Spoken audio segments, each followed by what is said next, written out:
السلام علیکم ورحمۃ اللہ وبرکاتہ۔ صحیفہ ٹی وی پر ایک دفعہ پھر خوش آمدید۔ دوستو، رمضان المبارک کے ببرکت ایام کا تیسرا عشرہ جاری ہے۔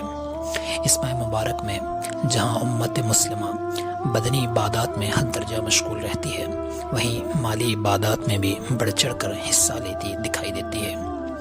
لیکن اس دوران یہ بات بھی قابل توجہ ہے کہ ایک انسان کے کچھ اعمال ایسے ہوتے ہیں جو صرف انسان اور اس کے رب تک ہی محدود رہیں تو باعث اجر و ثواب ہوتے ہیں۔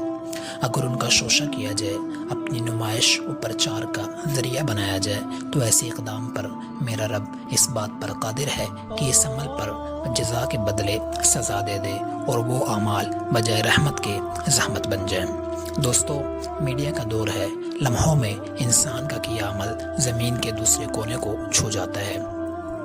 میڈیا کے توسط سے ہمیں کچھ ایسے مناظر دیکھنے کو ملے جہاں ایک یا چند آدمی مل کر کسی غریب کی مدد کر رہے ہیں۔ ان کے ساتھ ایک عدد یا بوقت ضرورت متعدد کیمرہ مین اس نام نہاد امداد یا صدقات و خیرات کے وقت موجود رہتے ہیں۔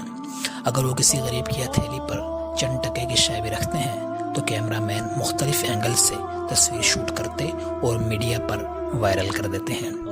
جہاں ان کی سخاوت کا پرچار ہوتا ہے، وہیں غریب کی غربت کا مذاق بھی اڑایا جاتا ہے اور سفید پوش معزز انسانوں کو رسوا کیا جاتا ہے۔ دوستو، آپ ہی بتائیں کہ اسے غریب کی مدد کہا جائے یا اپنی نمائش کا سبب کہا جائے؟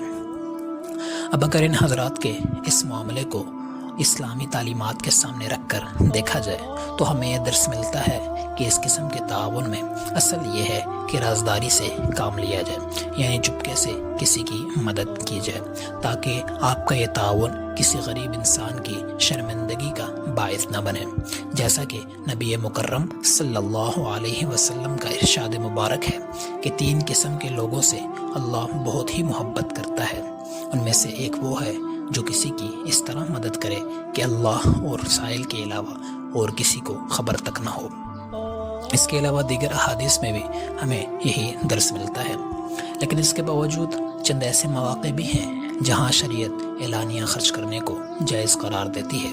جہاں کوئی مصلحت ہو، مثلاً دوسرے لوگوں کو خرچ کرنے کی ترغیب دینا ہو یا لوگوں کے شکوک و شبہات کو دور کرنا ہو، وہاں شریعت اعلانیہ خرچ کرنے کی اجازت دیتی ہے۔ لیکن جہاں بات نمود و نمائش کے حد کو چھونے لگے تو اس کی اجازت نہیں ملتی، بلکہ یہ تعلیم ملتی ہے کہ اگر اچھا صدقہ دے سکتے ہو تو بہت بہتر، نہیں تو ایسا صدقہ جس کے بعد تکلیف دی جائے، اس سے بہتر ہے کہ انسان اچھی بات کہہ لیا کرے۔ علماء فرماتے ہیں کہ 4 وجوہات کی بنا پر خدا کی راہ میں دیا گیا مال ضائع ہو جاتا ہے۔ نمبر 1، اللہ تعالیٰ کی رضا مقصود نہ ہو۔ نمبر 2، ریا یعنی شہرت مطلوب ہو۔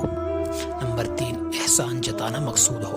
اور نمبر 4، صدقہ دے کر لینے والے کو کوئی بات کہہ کر تکلیف پہنچائی جائے۔ لہذا مال خرچ کرنے کا صرف ایک مقصد ہونا چاہیے اور وہ رب کریم کی رضا ہے، کیونکہ قرآن کریم میں ارشاد ہے، اے ایمان والو، اپنی خیرات کو احسان جتا کر اور ایذا پہنچا کر برباد مت کرو، جس طرح کہ وہ شخص جو اپنا مال لوگوں کے دکھاوے کے لیے خرچ کرے۔ اسی لیے التجا ہے ایسے مخیر حضرات سے جو کسی غریب کی ہتھیلی پر کچھ رکھنا چاہتے ہیں، انہیں چاہیے کہ اپنی اس عظیم عبادت کو کھلونا اور اپنی نمائش کا ذریعہ مت بنائیں، اور غریب انسان کی اس مشکل گھڑی میں کوئی بھی ایسا طریقہ اپنانے سے گریز کریں جو آپ کی اس عبادت کو عقوبت کی طرف لے جائے اور غریب کے معاون بننے کے بجائے آپ اس کے مجرم بن جائیں۔